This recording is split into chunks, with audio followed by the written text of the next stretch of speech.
we just finished our 11th successful Kickstarter, and so I'm here today to kind of show you behind the scenes how we are implementing Backerkit. I'm not associated with Backerkit, but if you're like me, you're going to have hundreds, perhaps even thousands of backers. So if you want to kind of take a tour behind the scenes of a real world person using their Backerkit account, I'd like to kind of allow you to take a peek under the hood and see exactly how we are implementing our Kickstarter. It's infinitely better to use Backerkit to manage pledges, but enough of that. Oh, by the way, yes, there is a referral code in the description of this YouTube video. If in fact you do plug that in as you check out on Backerkit, I get a small kickback, but really I'm not in this to make money. I just kind of want to peel back all of the reviews out there on Backerkit, because let's be honest, Backerkit, if they really wanted to, they could skew those reviews and say, oh, Backerkit's amazing, let's just gush about them. But I'm not necessarily going to do that because there are some pros and cons to Backerkit. Okay, so now first of all, Backerkit has a whole bunch of services that they offer. Personally, I think the Pledge Manager is the most powerful option. Like, let's say, for example, you send a survey through Kickstarter, you can't resend survey links. However, using Backerkit, if you get a backer, and you will get a backer saying, I didn't receive my survey, oh, you'll get dozens of those. It's like, well, did you check your spam folder? Did you delete it? Oh, I don't know. Can you resend it? You cannot resend surveys as of the making of this video through Kickstarter. You just can't. I don't know why they do, but Backerkit allows you to, which is really, really cool. So happy customers, they come back, they pledge for more on your next Kickstarter, and it's just this ever-growing spiral, this cycle that just grows each time, and each Kickstarter just gets bigger and bigger and bigger. Anyway, I'm excited about this. So let's take a look at this here. So we're not gonna hop into marketing or launch. This is basically just, they just send an email for you. And you can do that through your Shopify account if you have one, or MailChimp. So really, we're just going to focus on the Pledge Manager. Now, what I like to do is look at things from the perspective of your backer, and then we will reverse engineer that. So we're going to go down to Preview Surveys in the lower right, and we are going to simulate a backer who lives in the United Kingdom, who has pledged this exact amount right here, and we are going to preview the survey that he or she has received in their email, and when they click on this link, it pops up here, and this is almost exactly what they'll see, except of course for some obvious placeholders right there. Okay, so this person lives in the United Kingdom, and they pledged $29 for this pledge level right here. Click Get Started.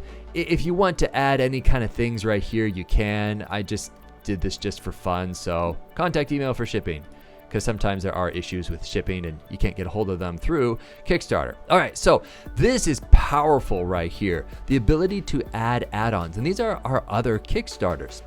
Now, first of all, they've just pledged $29 right there, but this is called upselling. You know what? Yes, I'm going to add that to my cart. Look at that, it automatically updates the total. Now, for me personally, I do not add additional shipping for these things to kind of incentivize them. Plus, it's kind of negligible. These are so lightweight. I can kind of put them in the package. And so I'm not charging them extra shipping. If they don't want that, here, check out the shipping cost. If they don't want that, look, the shipping cost is the same. Now, you can go in and customize shipping, but we're not going to go into that. Again, this is just from the perspective of your backer. Okay, click Next. And there's the address right there, the placeholder, clicking that, and verify. This is important because you won't believe how many people do not know how to type their physical mailing address. It beats me. Anyway, click Submit, and here we go, and now they can pay. And we clickety-click that, etc. So that is it. That's exactly what they see. Let's go ahead and click back so that we can go back to our main dashboard here.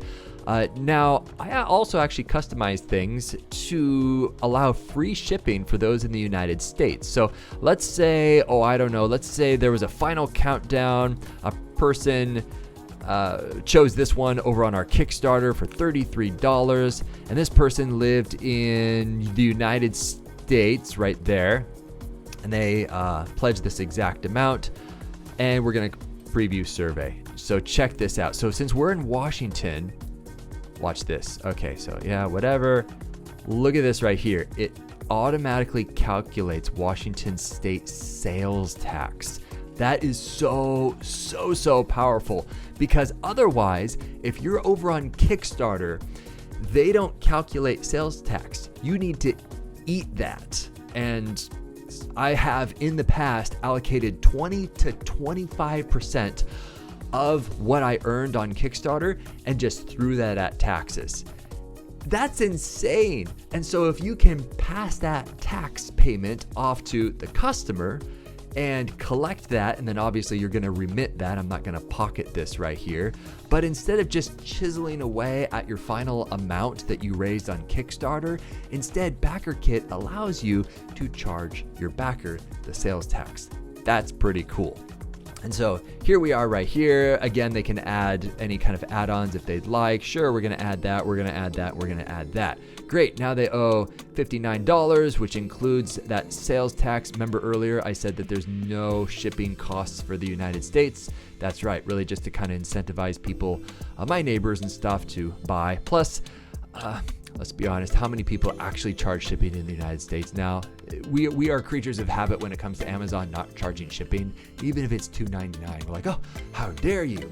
For international shipping, that's different. It's just very expensive to ship. So that's it right there. We're gonna confirm the address.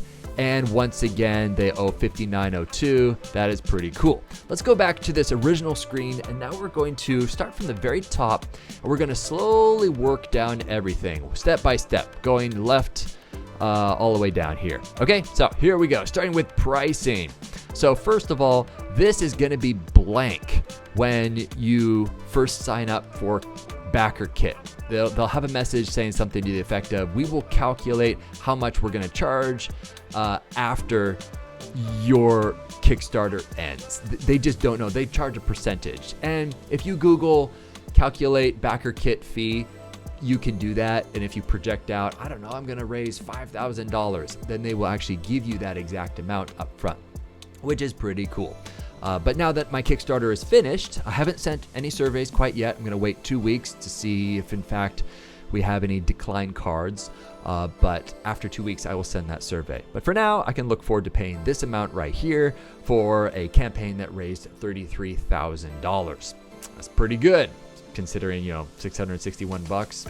That's absolutely worth it using this service. All right, let's move on. So I like the fact that they're transparent with pricing. Timeline, you build in these dates right here.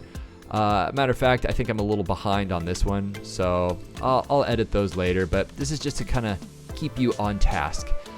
Need help? No, we don't need help. I hate help pages. There's yeah. If I needed help, I probably would have figured it out in the first place. Anyway, so we verified accounts, we set up payments. They do connect to your Kickstarter account, which they automatically import things in. We've already discussed dates and everything. Let's just go on to build, okay? Because this is where all the meat is. So it's very handy because they walk you through step by step, a to-do list, if you will. And I love to-do lists to keep me on task. Otherwise, I'm just gonna get lost because I've got some probably undiagnosed ADD, and I just get really excited about things. But with a to-do list, it helps me check things off step by step. So if in fact we were to, first of all, set up our items right here. So each of these items corresponds with a pledge level over on Kickstarter, at least for me personally, okay? And let's go on to customize add-ons over here. And you'll see all these add-ons. You know, you saw these during the upselling portion of that survey. That's pretty cool. And then we're gonna continue on to add shipping fees. Now, shipping fees is really the thing that confused me the most about Backerkit. It's really not that intuitive. Even if you were to try to click on instructions up here, it's like, I don't understand any of this. So I'll just show you kind of what I set up, and you can make your decision. So what I did is I'm pretty much charging a flat rate. I'm not going nickel and diming based off of how much does this weigh and everything. I got my reward, I put it in a package, I weighed it, and I said to myself, that is gonna be the rate that I'm gonna charge for everybody. Even if they order more, I'm just going to incentivize them to order more add-ons, and I'm just going to keep the rate flat. So for the sake of simplicity, that's what I would recommend. So even if you get to the point of having to pay more for shipping, because let's say they have this and this and this, and oh man, I only charged them what is this, $17.79 to ship to Venezuela. Well, shipping to Venezuela is going to be $30. Am I losing money? Actually not, because I'm including all these things. So that's how I operate. I try to build in those hidden costs into the actual item price, so it doesn't appear that I'm nickel and diming them for everything. I would recommend, highly recommend, to go based off of weight-based whole order. And this is my setup right here. Australia is typically a bit more expensive, so I actually made a custom Australia region right here. And if you were to go over to regions, this is what it looks like on my end: Australia, Canada, Europe, and I am shipping from the Seattle area in Washington State. So once again, this is free shipping. So if you were to click on this, you can name this whatever you'd like. But back to shipping profile. Wait, where were we? Shipping profiles, there it is. Click on that. Okay, you'll see the free US shipping. We can edit that, and we can say, no, it's $5 for US shipping, but it's not, okay? And then everything else you can customize. Oh, matter of fact, speaking of support, I have actually contacted them about some things, and they're very responsive, very personal too. I keep expecting some boilerplate template emails, but very personal people. So I appreciate that about them. Let's move on. So I did shipping regions, advanced shipping. This last tab right here, I just leave it blank. I won't even go into that. Odds are you won't even touch advanced shipping. So there you go. That is shipping, setting that up. So we were over on this one right here. We're going to go over to Preorder Store. For me personally, I did not set up my Preorder Store. That was just way too much brain power to set up my Preorder Store. I'm going to allocate all my energy into the actual Kickstarter itself, not setting up a Preorder Store. So if you want to play with this, you're welcome to. Backer support. All right, do you want Backerkit to help you with backer support? This is interesting. This is a big experiment. I know that you should try to outsource as much as possible, that you don't need to internalize and distract your mind. As a smart entrepreneur, that's what you should do. Delegate out. And so if there is someone emailing, hey, my shipping address has changed, can you manually go in and change it? I mean, I could deal with that. It's going to take me 5, 10, maybe 15 minutes. I would much rather have someone else do that. So that's why I clicked yes on backer support. As you can see in the lower right, they have a cost associated with this. And if it goes more than 500 backer inquiries, which I think I only have like 1,200 backers anyway, so I don't think I'm going to get over that. But if you do go over that, then they do charge for that service. Cool, huh? Lastly, reviewing. So we review our pledge levels right here. And if in fact there's anything out of the ordinary, you can go in and we are going to, oh, look at that. It even connected to my Kickstarter and it shows exactly how many backers have backed this. That is cool. Oh, really cool. I didn't see that number before, but it must have just synchronized. Oh, that is neat. So let's say, for example, you wanted to edit something in here. By the way, this is automatically pulled over from the Kickstarter. And if you don't like some word in here, you can go in and edit details and you can edit all of this. And so, yeah, pretty cool, huh? Send survey to this? Yes. Collect shipping address? Yes. Switch to this pledge level. I always select no, because I don't want people bouncing around their pledge levels trying to con the system, so to speak. Like, oh, well, if I switch to this lesser pledge level, then I can get this add-on technically for only $1. I don't want them playing that game. So I just want to simplify the checkout process and say, no, you cannot switch pledge levels. You have to stay with what you originally pledged. Does that make sense? Okay. Apply taxes? Yes, please, for the previous reasons that I mentioned earlier. What add-ons are available? So I have specific add-ons that work with specific pledges. So for example, my early bird pledges, $29. I want them to be able to select these different add-ons. I don't want them to be selecting any more expensive add-ons because they'll be like, hey, what the heck, that doesn't make sense. I only want them to select the add-on that corresponds with their level. So if we were to, let's go ahead and go back for a moment and look at another pledge. Let's say this one, the final countdown pledge. And if we were to edit this one and scroll all the way down, you'll see that there are other add-ons selected for this. Which, by the way, if you ever want to tweak any of those add-ons, you simply go back to the customize add-ons right there, and they're all there. As a matter of fact, let's show you an example of editing one of these add-ons. So I've got some iridescent tactical hair clips. Click edit. They're selling on Amazon for around 16 bucks, but hey, for you guys, I'm gonna slash pricing.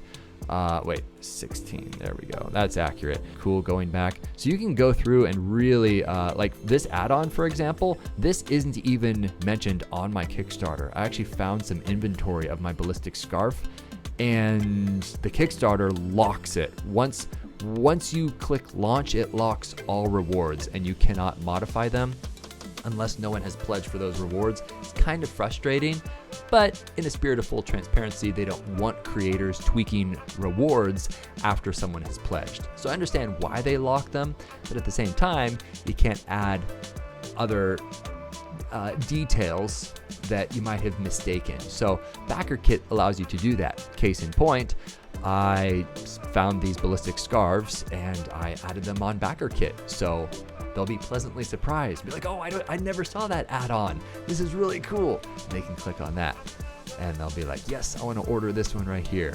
You can add all sorts of images, highlight item. No, I'm not going to highlight it. And again, quantity in stock available for these rewards. Cool, huh? So anyway, where did we leave off? We were over at on the left-hand side pledge levels. Okay, so again, each of these pledge levels corresponds to an item. Setting up items at the very top for me personally. Okay, all right. Preview surveys. I already showed you this at the very beginning, showing you a real-world example from someone in Germany. And previewing the survey. Oh man, this is just so satisfying to go in here and actually see exactly what your customer, what your backer sees. Isn't that just cool? And there we go. By the way, speaking of charging shipping at the last minute, be very transparent with your backers because you don't want to surprise them with, by the way, I'm going to nickel and dime you with shipping now. At the very beginning, you tell them, I'm not charging shipping on Kickstarter right now. And so they won't be surprised when they get this survey and say, oh yeah, I got to charge. He promised that we would be charged for shipping. Very important to be very transparent with them. In addition to charging shipping afterward, as opposed to charging it on Kickstarter, that means that Kickstarter won't actually be taking a percentage of $17.79. Does that make sense? Make sense. CENTS. It's just more cost effective for me to charge on a different platform afterward, charge all that shipping, because then Kickstarter doesn't get a cut of that. In addition to all the other things like GelUp, for example, that might charge a percentage of your project. I don't want them charging a percentage of my shipping cost. That's not really any profit. That's just passed on. Why are they charging a percentage? So that's another reason why you should charge for shipping afterward. If you look up the Sleeper Hold by Henner Gracie, if you do Brazilian Jiu-Jitsu, very, very popular Kickstarter. You've probably even pledged for that or seen it somewhere. Broke so many records, man, those guys just rock. Well, they did the same thing. They charge for shipping afterward. And initially I was like, well, that's lame. And then I thought, why they did that makes sense. So Kickstarter and all those other little guys aren't taking a piece out of $17.79. Cool, huh? Yeah, so let's click back to this. Review pricing. Again, this is how much I'm going to be paying in Backerkit before I send out my survey. Request review setup. They kind of do a quick little audit on here, and you can go in and double check things. Most of these are all good. I need to double check that, make sure that that's all in order. Finally, a smoke test. And after you pay, they will do a quote smoke test and seeing if there's anything that you're missing. And then lastly, click send right there, and it sends it to everybody on Kickstarter. Isn't that cool? Amazing. By the way, tools, if you really want to go into SKUs and everything, it's like you really want to get granular. You don't need to. They do automatically populate your SKUs, but if you want your SKU to be like 1, 2, 3, 4, you can do that if you'd like. And also pledge questions. Did you see at the very beginning when I sent that survey, it had one pledge question, which was contact email for shipping. You can have all sorts of questions. You can say, what is your favorite color? What did you like about our Kickstarter? What did you not like about our Kickstarter? For me, I just like simplicity. I don't like to plague my backers with questions upon questions. It can be kind of annoying. They're like, look, I'm just here to give you my shipping address. Can I move on with life? So I want to be respectful of their time. So you can go into all other little things here. Tax rules. This is automatically calculated and brought in from Backerkit, which is very, very helpful because Washington State, for example, changes their sales tax every so often. It always seems to be going up too. Thank you, Jay Inslee. But I won't get political here. It's just nice to have Backerkit automatically import all of the sales tax. Cool, huh? Back to this fulfillment. I'm not actually going to be buying shipping through them, so I'm not even going to go into this. Personally, it's called PirateShip. It's very easy to import CSVs or spreadsheets into PirateShip, and their rates are just phenomenal. It's really easy to print out on a 4x6 printer, peel, slap, throw it in the mail, away it goes. If you're curious, I am using USPS, not UPS, not FedEx. They're way too expensive and pricey for me.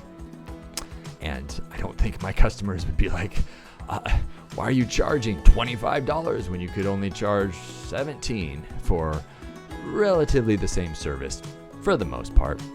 All right, so that is pretty much it. I'm not going to go into any more simply because you're probably going to get a little overwhelmed and you don't really need to go into settings and whatnot. But that is it. Wow, that was fun, wasn't it? Cool. Well, go ahead, use my referral code if you'd like. If you found this video helpful, I'll have it in my description below. Good luck on your Kickstarter. Remember, the key to good Kickstarters is anticipation.